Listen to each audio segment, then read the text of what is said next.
வாழ்க வளமுடன்.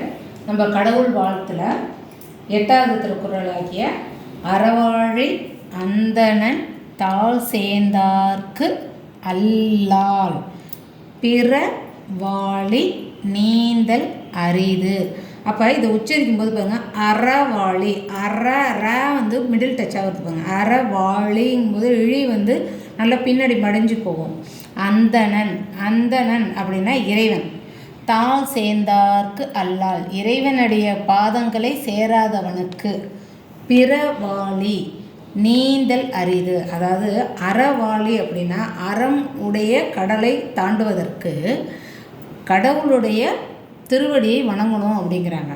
அப்படி வணங்காதவனுக்கு எந்த கடலையும் நீந்த முடியாது அப்படின்றது இந்த திருக்குறளில் சொல்லியிருக்காங்க. அதாவது பிறவாழினா வேறு எந்த கடலையும் நீந்தல் அரிதுன்னா நீந்தல்னா கடக்க முடியாது அப்படின்னு திருக்குறளில் திருவள்ளுவர் சொல்லியிருக்கார். அடுத்தது 9, கோளில் பொறியில் குணமிலவே என் குணத்தான் தாளை வணங்கா தலை. அதாவது அப்போ காது என்னத்துக்கு பயன்படுத்துகிறோம்? கேட்கறதுக்கு. கண் எதுக்கு பார்க்குறோம்? பார்ப்பதற்கு. மூக்கு எதுக்கு? சுவாசிக்கிறதுக்கு. அது மாதிரி ஒவ்வொரு உறுப்பும் நம்மளுக்கு என்ன, ஒவ்வொரு ஆர்கன்ஸும் நம்மளுக்கு என்ன செய்யுது? ஒவ்வொரு வேலையை செய்யுது.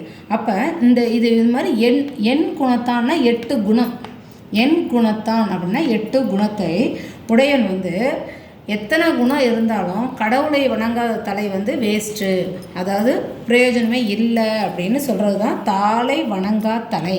அதாவது கடவுளை வணங்காத தலை பயனற்றது அப்படின்னு சொல்லியிருக்காங்க இந்த திருக்குறளில். வாழ்க வளமுடன்.